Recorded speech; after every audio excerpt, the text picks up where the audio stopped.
নমস্কার, কাকলিস কুকিং হাবের নতুন আরেকটি ভিডিওতে আপনাদের সবাইকে স্বাগত। একঘেয়ে ঢ্যাঁড়সের রেসিপি খেতে খেতে যদি আর ভালো না লাগে, তাহলে একবার অন্তত আমার এই নিরামিষ ঢ্যাঁড়সের রেসিপিটা ট্রাই করে দেখতে পারেন। হাতে মাত্র 15 মিনিট সময় থাকলেই এটা কিন্তু বানিয়ে নিতে পারবেন। আর শেষে আমি এমন কিছু অ্যাড করেছি যার ফলে এর স্বাদ আর গন্ধটা এতটাই অসাধারণ হয়ে ওঠে যে একবার বানিয়ে খেলে কিন্তু মনে হবে বারবার এটাই বানিয়ে খাই। তাহলে চলুন পুরোটাই আমার সাথে থেকে দেখতে থাকুন আমি কি বানাই। এখানে আমি 250 গ্রাম ঢ্যাঁড়স নিয়েছি। আমি একটু ছোট ছোট ঢ্যাঁড়সগুলোই নিয়েছি, কারণ এই রান্নার ক্ষেত্রে একটু ছোট নিলে বেশি সুবিধা হবে। ঢ্যাঁড়সগুলো প্রথমে ভালো করে ভিজিয়ে রেখেছিলাম, তারপর খুব ভালো করে ধুয়ে জল ঝরিয়ে আমি কিন্তু প্রত্যেকটা মুছে নিয়েছি যাতে একটু জল না থাকে। আপনারা চাইলে একটু ফ্যানের তলায় রেখে শুকিয়েও নিতে পারেন।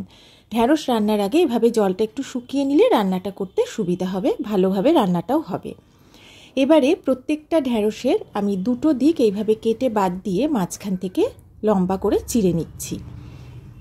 এখন একটু দেখেও নিচ্ছি যে ভেতরে কোনো পোকা আছে কিনা, কারণ এটা দেখা কিন্তু ভীষণভাবে জরুরি। ঢ্যাঁড়সের মধ্যে কিন্তু পোকা থাকে।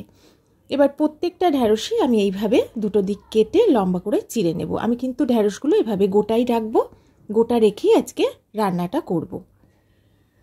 এখন সব ঢ্যাঁড়সগুলো কেটে রান্নার জন্য আমি রেডি করে নিয়েছি। এখানে আমি একটা কড়াই নিয়ে নিয়েছি, সেই কড়াইয়ের মধ্যে কেটে রাখা ঢ্যাঁড়সগুলো আমি দিয়ে দিচ্ছি। যে কড়াইটায় আমি রান্না করব সেই কড়াইটাই কিন্তু এখানে আমি নিয়েছি। এখানে আমি আর নিয়েছি হাফ কাপেরও একটু বেশি টক দই। টক দইটা খুব ভালো করে ফ্যাটিয়ে নিয়েছি, আর ফ্রেশ টক দই নিয়েছি যাতে টকটা একটু কম হয়। এবারে টক দইটা পুরোটাই আমি ঢ্যাঁড়সের মধ্যে দিয়ে দিচ্ছি। বাটির গায়ে যেটুকু আছে সেটুকুও পরিষ্কার করে আমি এর মধ্যে দিয়ে দেব। ঢ্যাঁড়স যতটা নেবেন সেই পরিমাণ বুঝে এখানে কিন্তু টক দইটা নেবেন। টক দইটার পরিমাণ এখানে কিন্তু একটু বেশিই লাগবে। এবার আমি এর মধ্যে দিলাম 1 চা চামচ জিরে গুঁড়ো, 1 চা চামচের একটু বেশি ধনে গুঁড়ো, আর দিচ্ছি হাফ চা চামচ কাশ্মীরি লঙ্কার গুঁড়ো, হাফ চা চামচের একটু কম হলুদ গুঁড়ো। এখন আমি এর মধ্যে দিচ্ছি হাফ চা চামচেরও একটু কম লবণ আর হাফ চা চামচেরও একটু কম চিনি। লবণ আর চিনিটা আমি পরে আবার চেক করে দেব। আর আমি এখানে ঝালের জন্য দিচ্ছি হাফ চা চামচ মতো লাল কাঁচা লঙ্কা বাটা। আপনারা যারা ঝাল শুকনো লঙ্কার গুঁড়োটা খান সেটা এখানে দিতে পারেন। আর দিলাম 1/4 চা চামচ গরম মশলার গুঁড়ো, আর এখন দিচ্ছি 2 চা চামচ সর্ষের তেল। এখন আমি দই সব রকম মশলা ঢ্যাঁড়সের সাথে খুব ভালো করে হাত দিয়ে মাখিয়ে নিচ্ছি। এই প্রসেসটা কিন্তু হাত দিয়েই করতে হবে। খুব যত্ন নিয়ে সময় দিয়ে হাত দিয়ে ঘষে ঘষে সমস্ত মশলা ঢ্যাঁড়সের গায়ে মাখাতে হবে, যেন প্রত্যেকটা ঢ্যাঁড়সের গায়ে সব মশলাটা লাগে। এটা কিন্তু এই রান্নার একটা মেন প্রসেস।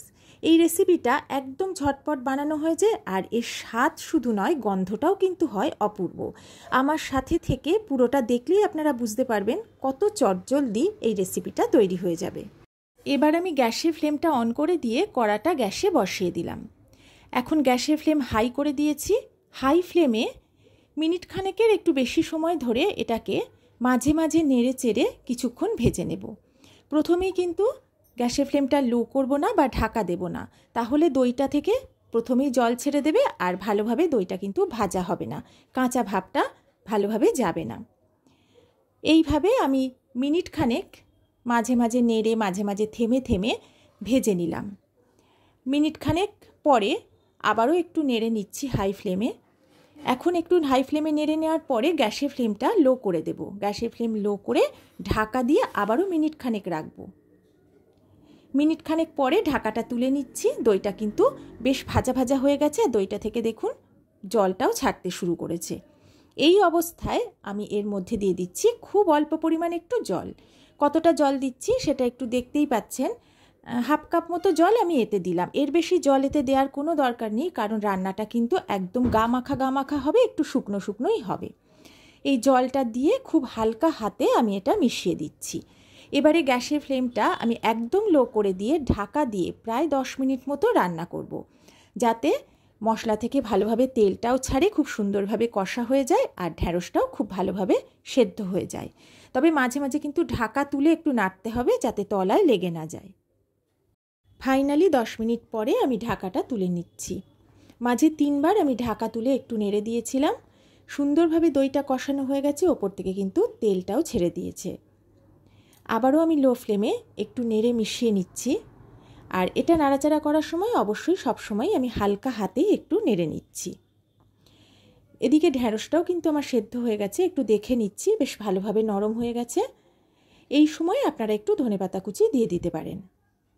এখন আমি গ্যাসের ফ্লেমটা অফ করে দিয়ে এটাকে ঢাকা দিয়ে সাইডে রেখে পরের স্টেপে যাব। এবার আমি গ্যাসে আরেকটা ছোট প্যান বসিয়ে দিয়েছি, তার মধ্যে আমি দিয়ে দিলাম 2 চা চামচ হোয়াইট অয়েল। এখানে কিন্তু সর্ষের তেলটা একেবারেই ব্যবহার করবেন না, তার বদলে হোয়াইট অয়েল আর ঘি অর্ধেক করে ব্যবহার করতে পারেন। এবারে তেলটা ভালো করে গরম করে নিয়ে আমি এর মধ্যে দিয়ে দিলাম অল্প কিছুটা কাজু বাদাম, দিচ্ছি অল্প একটু কিশমিশ, আর এখানে নিয়েছি 1 চা চামচ গোটা ধনে, যেটা আমি একটু ভেঙে নিয়েছি, সেটাও গরম তেলে দিয়ে দিলাম। এখানে আমি একটা তড়কা রেডি করছি, আমি কিন্তু কাজু বাদামটাও একটু ভেঙে নিয়ে দিয়েছি। ভালো করে নেড়ে চেড়ে এই 3টে জিনিস আমি গরম তেলের মধ্যে প্রথমে ভেজে নিলাম। এটা ভালোভাবে ভাজা হয়ে গেছে, এখন আমি গ্যাসের ফ্লেমটা অফ করে দিয়েছি। এখানে নিয়েছি 1 চা চামচ কাসুরি মেথি, সেটা এখন গরম তেলের মধ্যে দিয়ে দিয়েছি। কাসুরি মেথিটা কিন্তু গ্যাসের ফ্লেম অফ করে তবেই দেবেন। এবার ভালো করে নেড়ে চেড়ে এটাকে হালকাভাবে গরম তেলের মধ্যে আমি প্রথমে একটু ভেজে নিচ্ছি। এই কাসুরি মেথি দেওয়ার ফলে এই তরকার গন্ধটা কিন্তু ভীষণ সুন্দর আসে। তরকাটা আমার রেডি, এখন এটাকে আমি এই ঢ্যাঁড়সের মধ্যে পুরোটা দিয়ে দিলাম। এই তরকাটা এই রান্নায় যোগ করার ফলে এর গন্ধটা এত সুন্দর হয়, যেটা এর স্বাদটাকে আরও বাড়িয়ে দেয়। এখন তরকাটা ভালো করে এই সব কিছুর সাথে হালকা হাতে মিশিয়ে নিচ্ছি, তবে গ্যাসের ফ্লেমটা কিন্তু আর অন করব না। এখন আমি এটা মিশিয়ে নেওয়ার পরে ঢাকা দিয়ে 5 থেকে 7 মিনিট রেখে দেব, তারপরে এটা গরম গরম পরিবেশন করব। দেখতেই পেলেন কত অল্প তেলে সামান্য মশলায় কত ঝটপট আমি এই রেসিপিটা বানিয়ে ফেললাম, আর এটা খেতে কিন্তু ভীষণ সুন্দর। আপনারা চাইলে তরকাটা দেওয়ার সময় তেলের পরিমাণটা আর একটু বাড়িয়েও দিতে পারেন। টক ঝাল মিষ্টি ভীষণই চটপটা সম্পূর্ণ নিরামিষ ঢ্যাঁড়সের এই রেসিপিটা রুটি পরোটার সাথে যেমন ভীষণ ভালো লাগে, ভাতের পাতে ডালের সাথে সাইড ডিশ হিসাবেও এটা কিন্তু একদম জমে যাবে। তাহলে কেমন লাগলো স্পেশাল তরকায় আমার এই ঢ্যাঁড়সের রেসিপিটা আমাকে জানাতে কিন্তু একদম ভুলবেন না, আর বাড়িতে বানিয়ে অবশ্যই খাবেন।